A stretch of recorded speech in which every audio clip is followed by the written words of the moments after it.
Hello viewers, कैसे हैं आप। मैं शारदा शर्मा आज आपके लिए क्रिया का दूसरा भाग, प्रयोग के आधार पर क्रिया के भेद, इस पर वीडियो लाई हूँ। इससे पहले मैंने क्रिया का जो है सकर्मक क्रिया और अकर्मक क्रिया पर मैंने आपको विस्तार से वीडियोस दिए हैं 2 पार्ट के अंदर, और आज मैं ये तीसरा पार्ट दे रही हूँ इसका, प्रयोग के आधार पर क्रिया के भेद। डिस्क्रिप्शन बॉक्स में मैं पिछली वीडियो का लिंक डालूंगी, और पिछली वीडियो वाली में उससे पिछली वाली वीडियो का डाला हुआ है। आप चाहेंगे तो लगातार देख सकेंगे मेरी वीडियोस। आइए वीडियो शुरू करते हैं। क्रिया क्रिया का दूसरा भाग है प्रयोग के आधार पर क्रिया के भेद। हम इसे संरचना के आधार पर क्रिया के भेद भी कह सकते हैं। प्रयोग के आधार पर क्रिया के निम्नलिखित भेद हैं। नंबर 1, संयुक्त क्रिया। नंबर 2, नाम धातु क्रिया। नंबर 3, प्रेरणार्थक क्रिया। नंबर 4, पूर्वकालिक क्रिया। नंबर 5, सामान्य क्रिया। नंबर 6, मूल क्रिया। नंबर 7, नामिक क्रिया या मिश्रित क्रिया। नंबर 8, रंजक क्रिया या सहायक क्रिया। अब हम इसको विस्तार से सीख रहे हैं। नंबर 1 पर है संयुक्त क्रिया। साधारणतः मुख्य क्रिया के साथ सहायक क्रिया का प्रयोग किया जाता है, जिसमें पहली क्रिया मुख्य होती है और दूसरी क्रिया सहायक क्रिया होती है, जो उसके अर्थ में विस्तार करती है। गीता घरेलू काम करती है। जैसे काम करती है, 2 क्रिया इसमें। गीता तुम्हें माँ बुला रही है। काम और बुला मुख्य क्रिया है, करती और रही है सहायक क्रिया है। गीता तुम्हें माँ बुला रही हैं, यहाँ काम और बुला मुख्य क्रिया है और करती है रही हैं सहायक क्रिया है। परिभाषा: 2 या 2 से अधिक धातुओं से मिलकर बनी क्रियाएं संयुक्त क्रियाएं कहलाती हैं। जैसे आ गया, चला गया, बैठ गया, खड़ा है आदि। नंबर 2 पर आती है नाम धातु क्रिया। जब कोई क्रिया संज्ञा, सर्वनाम, विशेषण आदि शब्दों में प्रत्यय जोड़कर बनाई जाती है तो ऐसी क्रियाएं नाम धातु क्रियाएं कहलाती हैं। जैसे शर्म से शर्माना, लात से लतियाना आदि।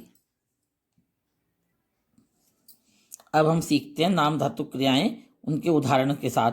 संज्ञा शब्दों से कैसे बनती है नाम धातु क्रियाएं, देखिए। लज्जा से लजाना, शर्म से शर्माना, बात से बतियाना, फिल्म से फिल्माना, टक्कर से टकराना, लात से लतियाना, झूठ से झुठलाना, गांठ से गांठना या गठियाना या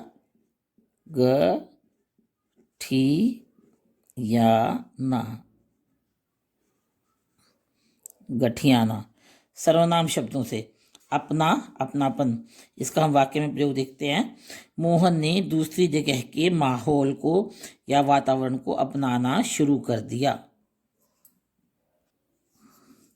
उसके बाद है नाम धातु क्रियाएं विशेषण शब्दों से कैसे बनती हैं। चिकना, चिकनाना, साठ, सठियाना, मोटा, मुटियाना, गर्म, गरमाना, लंगड़ा, लंगड़ाना। अनुकरणात्मक क्रियाओं से किस तरह से बनेगी, देखिए। खटखट से खटखटाना, भिन भिन से भिन भिनाना, गुड़गुड़ से गुड़गुड़ाना, थप थप से थपथपाना, गुनगुन गुनगुनाना, दंदन दंदनाना, टिमटिम टिमटिमाना, बड़बड़ बड़बड़ाना, बड़बड़ाना। हम वाक्यों में प्रयोग करके देखते हैं। खटखटाना, जैसे मोहन ने दरवाज़ा खटखटाना शुरू कर दिया।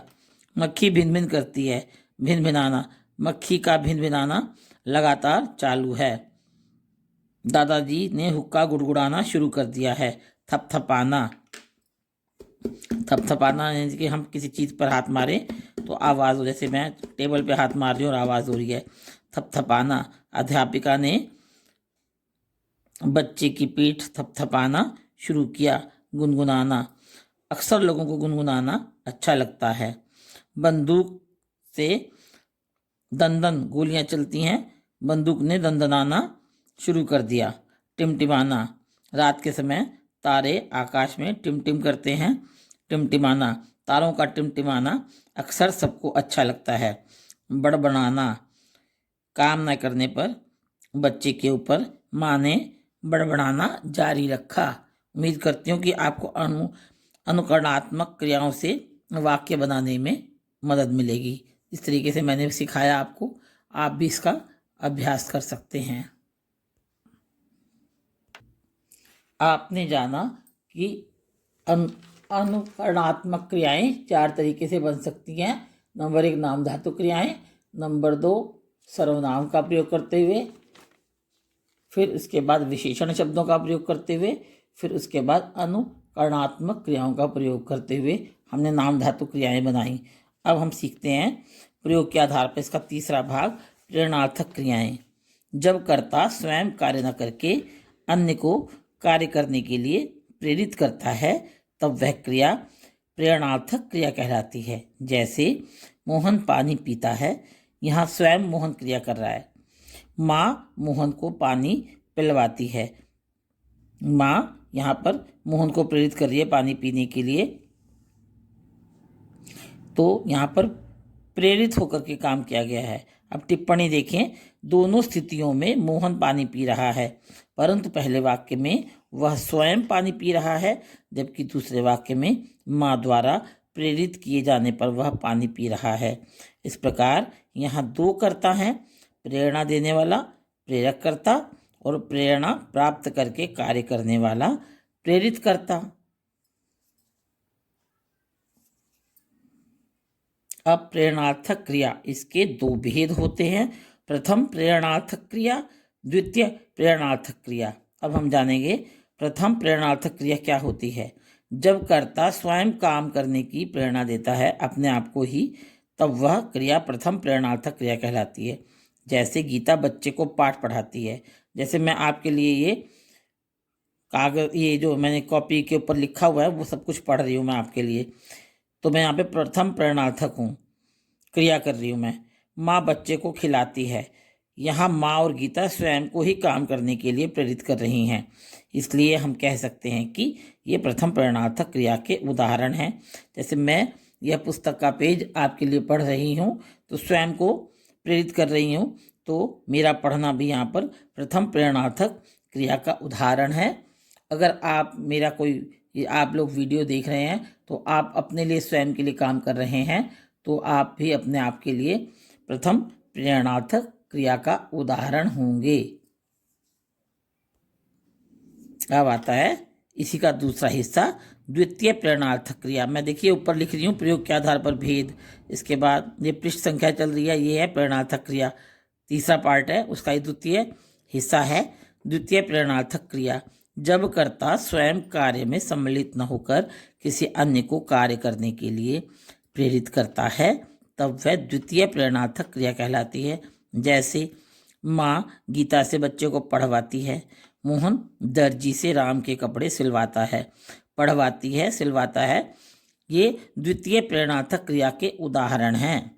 टिप्पणी, माँ यहाँ स्वयं कार्य नहीं करके गीता को कार्य करने के लिए प्रेरित कर रही है।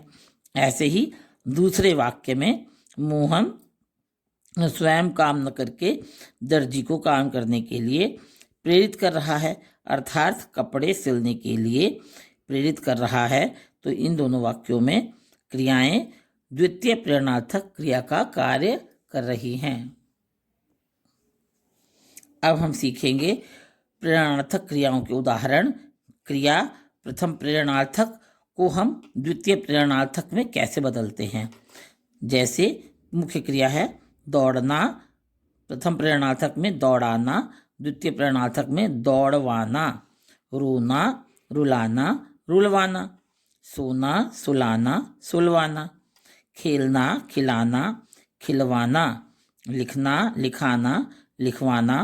पीना, पिलाना, पिलवाना। सीखना, सिखाना, सिखवाना। खाना, खिलाना, खिलवाना। बोलना, बुलाना, बुलवाना। पढ़ना, पढ़ाना, पढ़वाना। पकना, पकाना, पकवाना। बैठना, बिठाना, बिठवाना। हंसना, हंसाना, हंसवाना। थकना, थकाना, थकवाना। बोलना, बुलाना, बुलवाना। ये हमने क्रिया को प्रथम प्रेरणार्थक क्रिया में और द्वितीय प्रेरणार्थक क्रिया में कैसे प्रयोग करना है इसके बारे में विस्तार से सीखा। बच्चों, इसके बाद पूर्वकालिक क्रिया, सामान्य क्रिया, मूल क्रिया, नामिक क्रिया या मिश्रित क्रिया और रंजक क्रिया। अभी इसके 5 हिस्से बाकी हैं। वीडियो बहुत लंबा हो जाता, इसलिए मैं इसका सेकंड पार्ट बनाऊंगी और इस वीडियो का डिस्क्रिप्शन में लिंक डाल दूंगी। और इससे पहले वाली जो 2 वीडियोस मैंने बनाई हैं वो एक के बाद एक दूसरे से जुड़ी हुई हैं। डिस्क्रिप्शन बॉक्स में उसका लिंक है, तो आप वहाँ से वीडियोस को देख सकते हैं। और कोई मेरे चैनल पर नया आया है तो मेरे चैनल को लाइक करें और सब्सक्राइब करें। मेरी वीडियोस अगर पसंद आती हैं तो आप अपने फैमिलीज़ को, अपने फ्रेंड्स को, अपने मिलने वालों को भी शेयर कर सकते हैं। मेरा चैनल रिकमेंड कर सकते हैं अपने फैमिली को, अपने फ्रेंड्स को। वीडियो देखने के लिए बच्चों बहुत बहुत धन्यवाद। वीडियो को कृपया पूरा देखें, काट के अगर देखेंगे तो समझ में नहीं आएगा।